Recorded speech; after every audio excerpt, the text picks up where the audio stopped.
Chapter 9. Project Blue focuses on J and P. Fresh off the call to General Melnikov in Moscow, Nastya went into action. She was back in Smirnov's flashy Burlington Gardens London office, which now also hosted the newly formed First Eastern Fund. She now had a summary of corporate targets that had been identified by her two analysts, and also by a small team in Moscow that had hacked the private equity and angel investor IT networks to identify hot AI prospects. Opening up her secure laptop, Nastya saw a new inbox from Unknown Sender titled Invest FEF. She opened the attachment and her eyes focused on the first page, with the company title. Over the last few days, one name kept coming up repeatedly: J and P Technology. A very young, Prague-based IT company had been doing the rounds in London, looking for developmental capital. According to their confidential PowerPoint presentation, they had a unique, multi-agent-based form of AI that was reputedly far superior to most other forms of that rapidly developing medium. Russia itself had developed such multi-agent software in top-secret closed cities at the end of the Cold War. Some of those IT boffins still worked on it, despite now being poorly paid by the Russian state, and some of the military applications they produced were well ahead of the game. She would try and see what they thought of J&P's innovations. J&P was in the ownership of two young Czechs, both having passed through Oxford University before setting up their company just 6 months ago. They already had an investment of around $1 million from an offshore company, whose ownership remained opaque. Now, with the product able to be demonstrated, they had started a round of capital raising in London, and they seemed to have serious interest after their first few pitches. Could they turn J&P into a unicorn? With the fast-growing interest in AI, it looked like they were in with a good chance. They just had to show their AI outperformed the competition. Jiri was very sure it did. One US-owned private equity firm had illegally filmed their presentation, made in the boardroom of their London office. The recording had been stored on that firm's server and sent around their small investment committee, as not all its members had been present for the pitch. Not strictly legal unless they had prior consent, but those niceties seldom influenced the decision-makers. The two founders of J&P, Jiri and Pavla Machikova, had been present, but the pitch itself was delivered mainly by Pavla. She was a confident and striking young lady, and Nastya could imagine she had the full attention of all the male members present, the heterosexual males in any event, and maybe one or two of the females.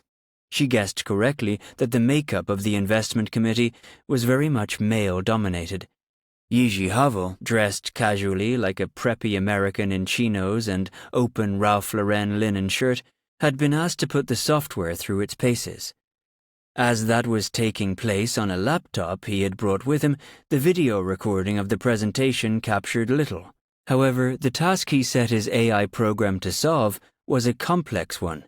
On the big plasma screen connected to Jiri's laptop, the software agents could be seen in real time dealing with it, to gasps of amazement from the viewing watchers. "That cannot be for real, buddy. You just put this together to wind us up, right? Now come clean with what it can do before we talk seriously about any investment." The private equity fund's chief investment officer, who liked to give the impression he was a badass, conveyed in a pretty harsh New York accent. Jiri responded indignantly before Pavla could get a word in. "I can assure you that what you saw is a real problem being solved in real time," Jiri answered. "It's not a pre-recorded show to impress. It's what our AI software does best. You see, with multi-agents, they literally learn on the job, communicating with each other and then working like an enormous connected team in the same way a nest of ants might. That's why we call the underlying engine the nest. It's like a nest of intelligent ants, all able to talk to each other and the outside world when they feel like it. That's the best way I can explain it, but I guess you did not listen carefully during our PowerPoint or you would have got that." Rolling her eyes, Pavla thought, "Fuck it. Yishi has screwed up again. Why is he so touchy? He should let me smooch these guys and they would be putty.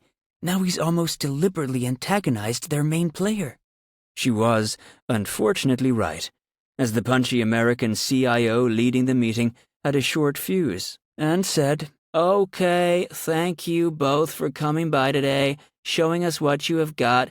Has some promise, but looks like a lot of work ahead of you, and we're looking for a more mature offerings. Stay in touch." His words were delivered with a patronizing and condescending tone. A thinly veiled, "Fuck off then, I don't have time for this." One or two of his colleagues looked as if they were about to disagree and ask more questions, but they had learnt it was a futile effort to push back against the CIO.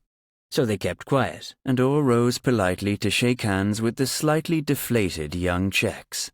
"What a complete prick that American CIO guy was," Nastia said after watching his performance on the pirated video stream. That unfortunate presentation had been last week, so it was likely J&P were still doing the rounds of the London investment bazaars. The city streets, where if you played it right, were still paved with at least digital gold, so she fired off an email to Pavla, whose email address she had gleaned from their corporate website. It should get the ball rolling. Sent today at 14:57 to pavla@jandp.tech.cz. Hi, Pavla. My name is Natalia Popova, and I'm the Chief Investment Officer of a new tech fund that's just been set up in London. We are concentrating on what's hot and new in the artificial intelligence field of software applications.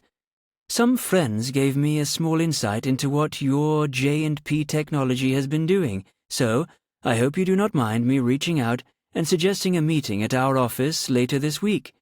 Please give me a call on my phone number, +44 7711 971 4949, if you are available.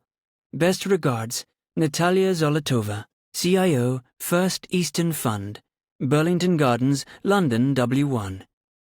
Within 10 minutes of the email's dispatch, Nastia's cell chirped, an incoming WhatsApp call from a Czech mobile number she did not recognize. It did not take more than a second to work out who was calling her. She was almost tempted to answer, "Ahoy, Pavla," as she was virtually fluent in the Czech language, but luckily she replied in English. "Hello, Natalia Zolotova here." They scheduled a presentation for the next morning, and the eagerness of the young Czech lady indicated that, so far, they had not been overwhelmed with offers of funding.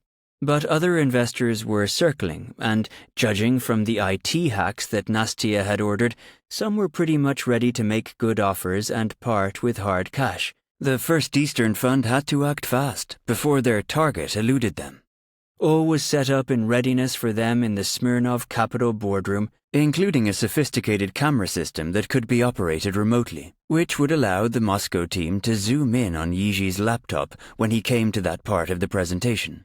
She wanted their input as to whether these two kids had struck lucky, or whether it was a spoof, as the American CIO had implied. She would get to the truth very fast, and if it did what they claimed on the box, it would be an early triumph for the fund.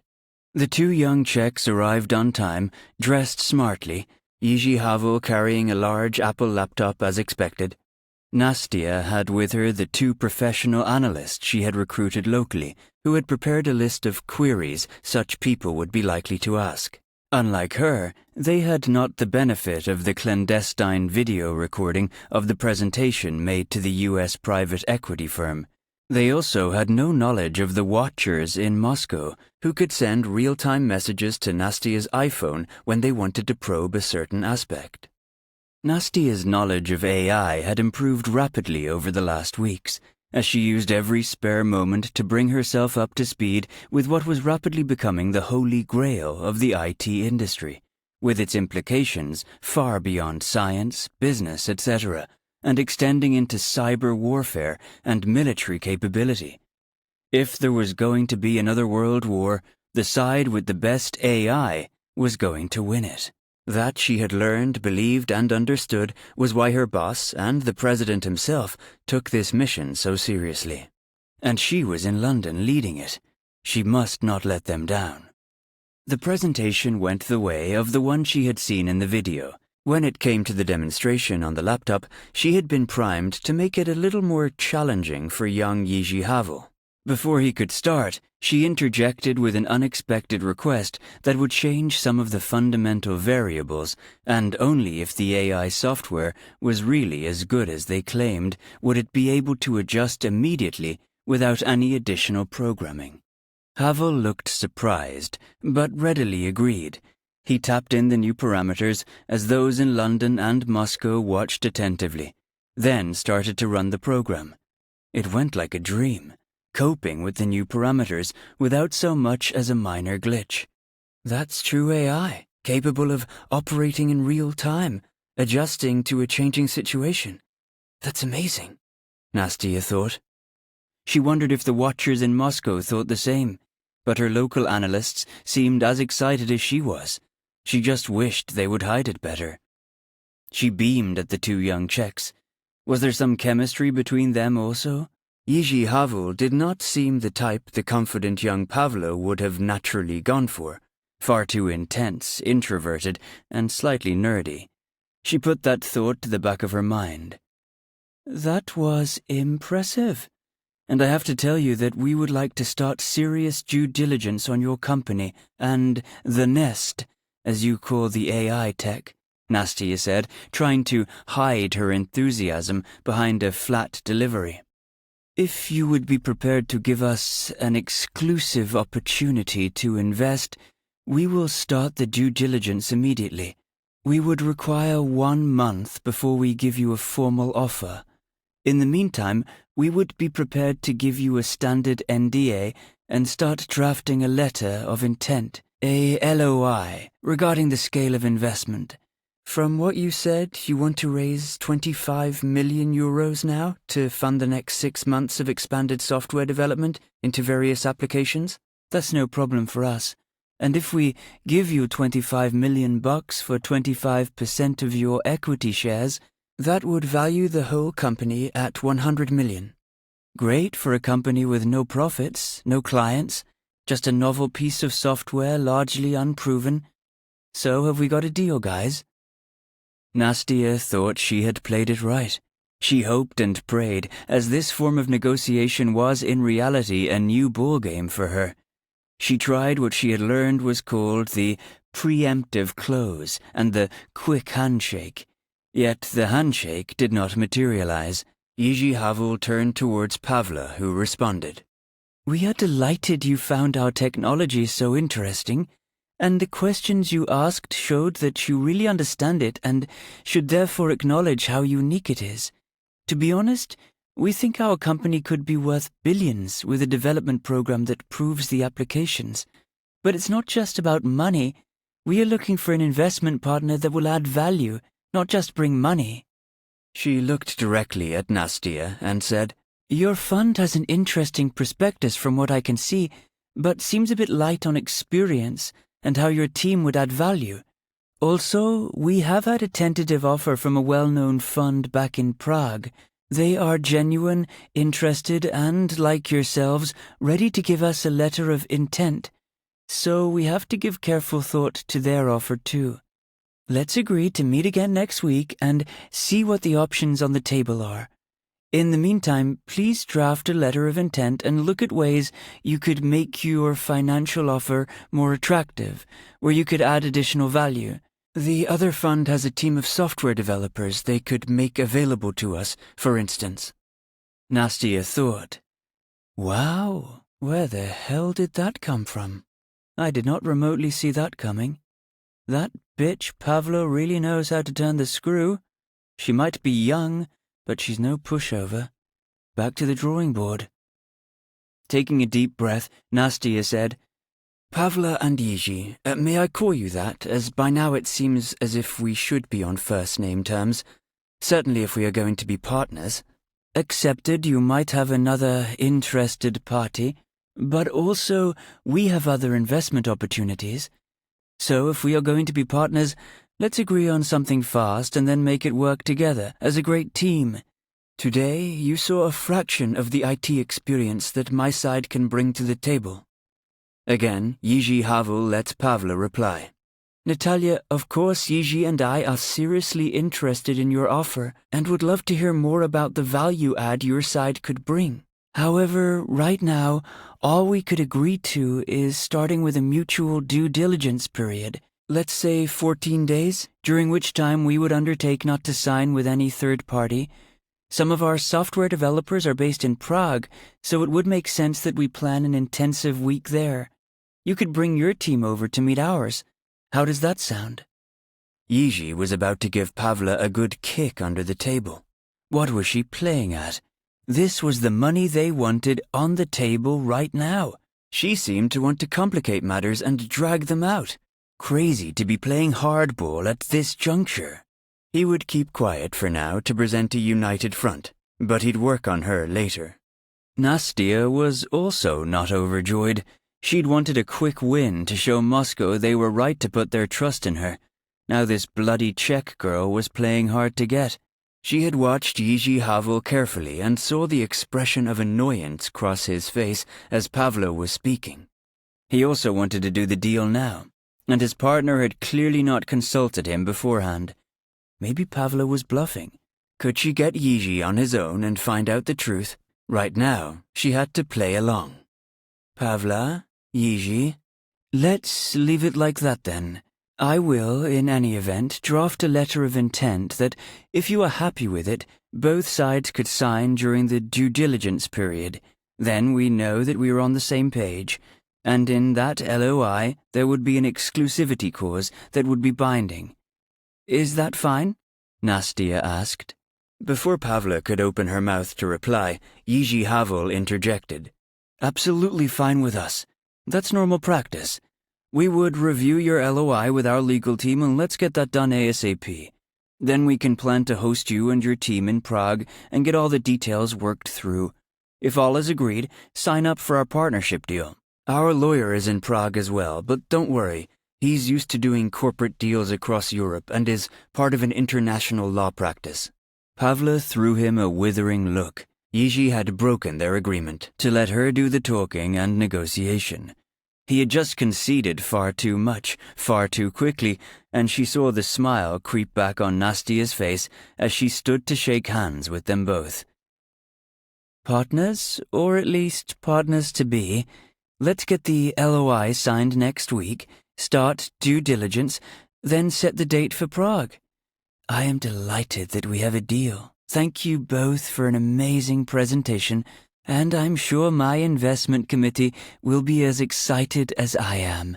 Now, will you both share a glass with me in celebration? Nastia asked with a big smile as her assistant magically appeared with a bottle of Dom Perignon and 3 champagne flutes. On the side was a plate of blinis with a huge heap of the best Russian beluga caviar with all the trimmings.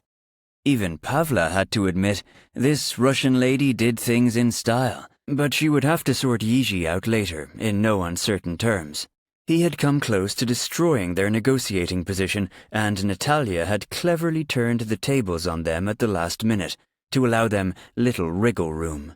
Well, let's see her draft LOI, and then we can change the status quo maybe. I'm not confident in being able to roll back the main concessions Jiri just made. When the Czech pair had left, Nastia went straight to Boris Smirnov's private suite on the top floor. She found him grinning and confirmed that he had been watching the whole presentation through CCTV, as had her team in Moscow. Great goal, Nastia, Boris said. 1-0 to the Blues.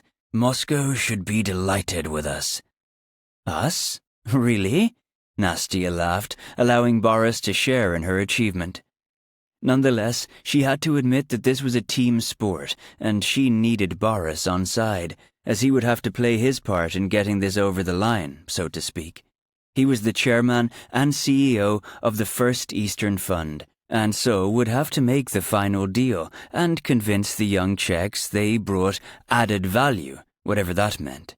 Boris's added value included an uncanny ability to choose the best wines, no doubt due to his frequent patronage of Mayfair's hedonism wines, owned by the Russian Yevgeny Chikvarin, but there was more to him than that. Boris had a fox-like instinct of when to raid the henhouse and get away with it. Nastya put such thoughts aside, went round to his side of the massive mahogany desk that separated them, and planted a lavish kiss full on his lips. Her hand went down to fondle the erection Boris was rapidly forming. She knew how to make men respond in the right way and, sure enough, control them.